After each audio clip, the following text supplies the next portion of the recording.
Assalamualaikum warahmatullahi wabarakatuh. Selamat sore.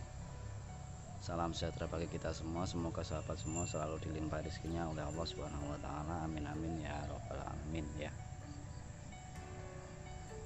Seperti pada thumbnail, pada judul, sore hari ini mungkin saya agak sedikit berbeda apa yang bisa saya sampaikan.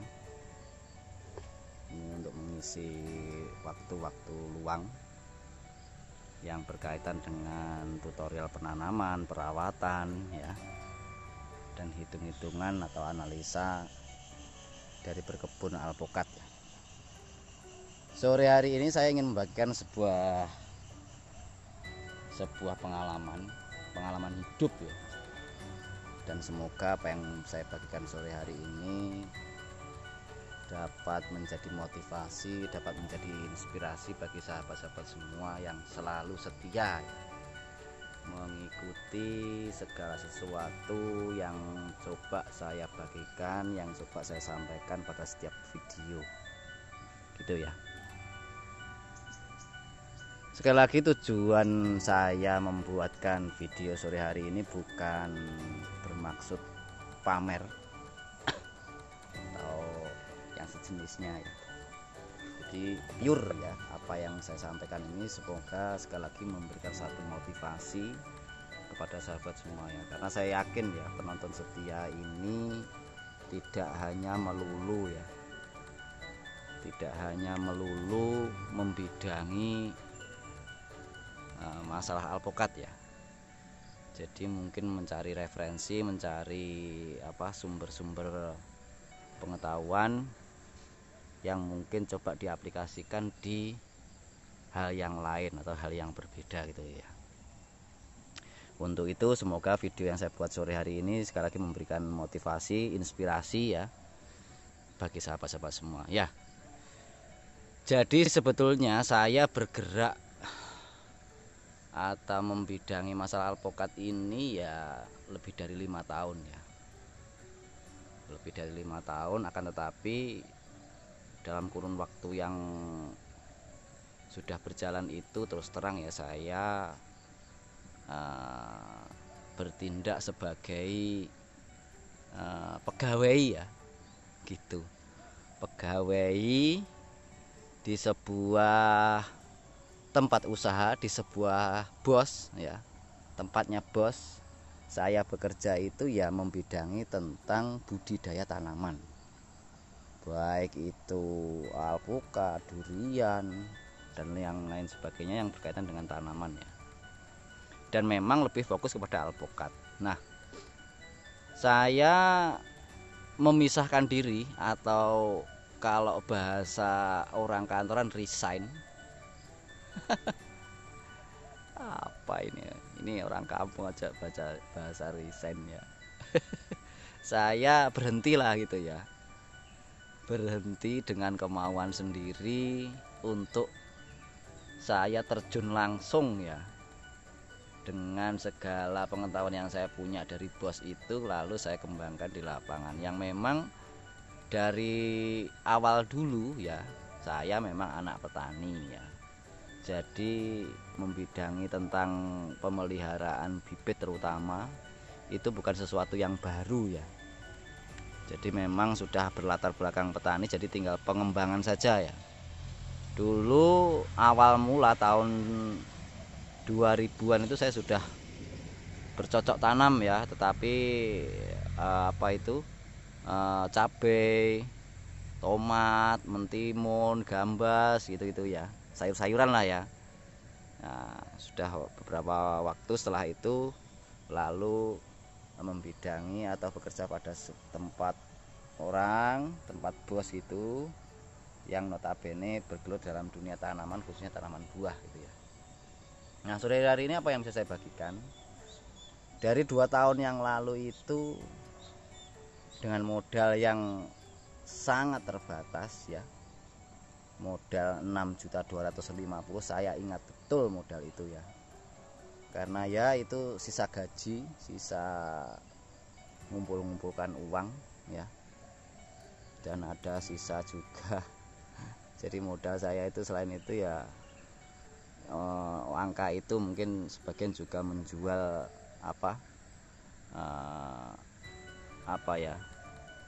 perhiasan ya. Jadi total uang sekian itu juga menjual perhiasan dari istri ya, untuk saya mencoba meyakini sesuatu yang saya yakinkan diri saya, dari sini saya bisa gitu. Nah, kuncinya apa sebetulnya, kenapa bisa mengatakan modal 6.250.000 menjadi 1 miliar lebih ya? Itu hitung-hitungannya seperti apa Pak? Bicara angka ya, dari aset saya bergerak dan tidak bergerak ya. Yang bergerak ya kendaraan ya. Itu kalau ditaksir senilai ya lebih dari 100 lebih lah ya, hampir 150 ya. Selain itu juga aset tanah ya, juga aset-aset yang lain yang alhamdulillah saya peroleh dari berusaha dalam bidang penyediaan bibit unggul alpokat terutamanya, karena memang sekali lagi saya memang fokusnya di sini ya, di pembibitan alpokat ini ya, juga perawatan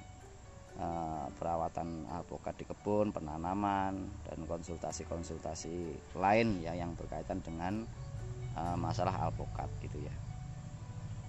Jadi kalau hitung-hitungan angka tanah dan barang ya, yaitu bisa saya taksir 1 miliar lebih dari modal 6.250.000 itu ya. Nah, saya menilai apa yang sudah saya capai hingga hari ini secara hitung-hitungan saya sendiri sebetulnya ini benar-benar di luar jangkauan saya ya, antara percaya dan tidak ya. Tetapi yang ingin saya bagi sore hari ini, kuncinya ya dalam setiap usaha itu sebetulnya manajemen ya. Sesederhana apapun usaha, kalau manajemennya bagus insya Allah ya, dengan modal yang pas-pasan pun insya Allah dapat dicapai hasil yang maksimal ya.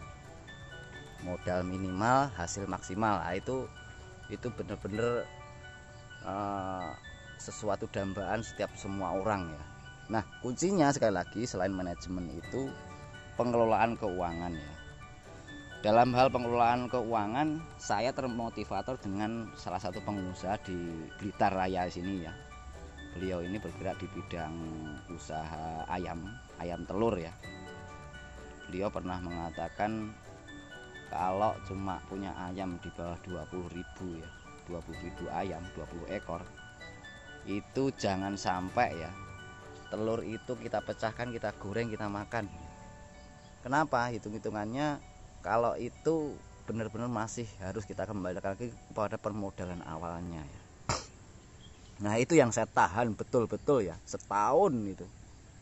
Saya benar-benar sedikit keuntungan saya kembalikan lagi, sedikit keuntungan saya belikan lagi, belikan biji, belikan settling alpokat, lalu kita sambung ya. Bener terus begitu ya.